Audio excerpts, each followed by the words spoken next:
Module 5. Chapitre 5. Créer et identifier les différents champs de la fiche pièce. Cliquez sur l'onglet Stock et Achat et sur le bouton Liste des pièces. Si vous avez déjà des pièces, elles apparaissent ici. Pour créer une nouvelle pièce, cliquez sur le bouton Plus. Le formulaire de saisie apparaît. Inscrivez le code de votre pièce, la désignation,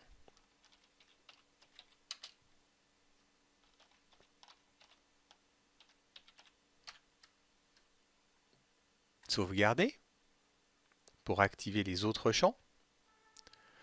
Vous pouvez choisir une famille ou une sous-famille. Ici, choisissons électricité, c'est très bien. Une unité de stockage, donc unitaire est proposée par défaut, mais vous en avez d'autres, des bidons, des boîtes. Une unité de commande, donc on commande par lot de 10 ou à l'unité, ça aura une incidence sur les commandes, donc choisissons ici à l'unité. Et éventuellement, vous pouvez définir si cette pièce est critique ou pas. Si elle ne l'est pas, on enlève critique. Et si elle est spécifique pour une activité particulière, nettoyage ou peinture. Ce n'est pas le cas, donc on ne le met pas. Vous verrez tout ça dans les petites tables. Sauvegardez votre saisie. Vous pouvez associer cette pièce à un ou plusieurs équipements. Donc le principe est le même en sens inverse que pour les équipements. Donc ouvrez la liste des équipements disponibles. Donc connexion à l'arborescence. Voilà, et on va dire que ce micro se retrouve au niveau du bureau.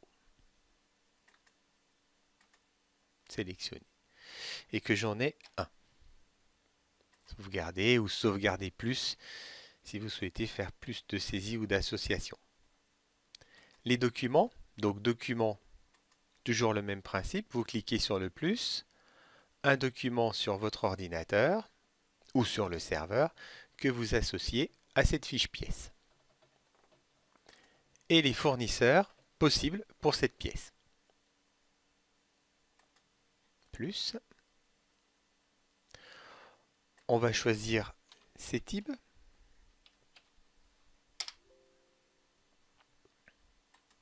La référence du micro chez le fournisseur, chez moi c'est MIC02, c'est mon code article chez moi, ma codification de stock. La référence chez le fournisseur, ce serait CET002.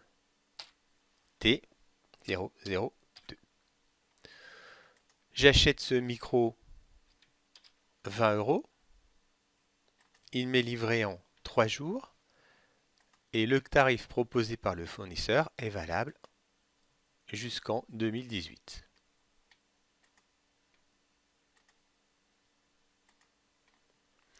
On peut aussi définir que ce fournisseur est principal, comme on l'a fait sur la fiche fournisseur tout à l'heure. Voilà, sauvegarder. Cette pièce peut être stockée ou non stockée. Dans le cas où vous souhaitez la gérer dans votre stock, cliquez sur le plus pour définir un emplacement.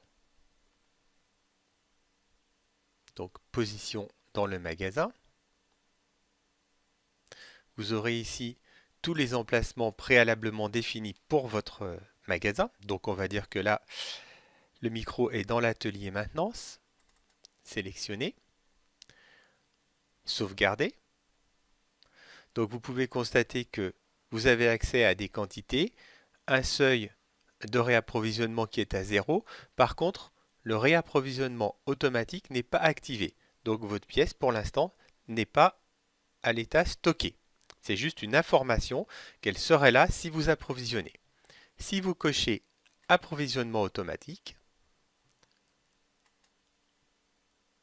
que vous sélectionnez, vous pourrez constater que sur la fiche principale, l'information en stock a été automatiquement cochée. La pièce est maintenant dans le magasin principal à la position Atelier maintenance. Pour initialiser le stock de la pièce, cliquez sur le bouton Mouvement. Puis cliquez sur le plus. Choisissez le mouvement Entrée-pièce.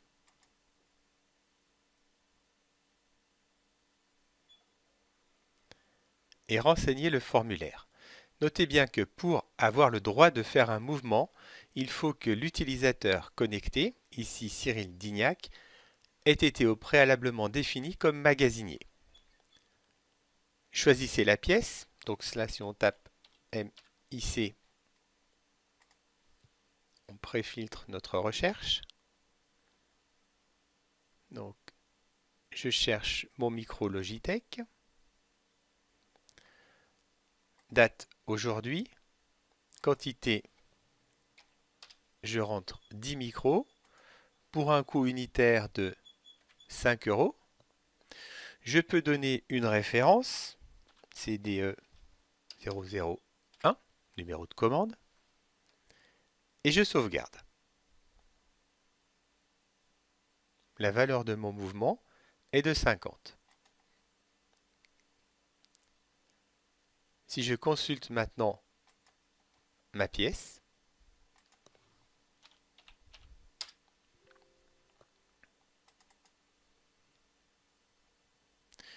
je vois que j'ai 10 pièces dans mon magasin principal pour un montant de 50 €, avec un calcul du prix unitaire moyen pondéré à 5 € par pièce, qui se réajustera en fonction de vos entrées.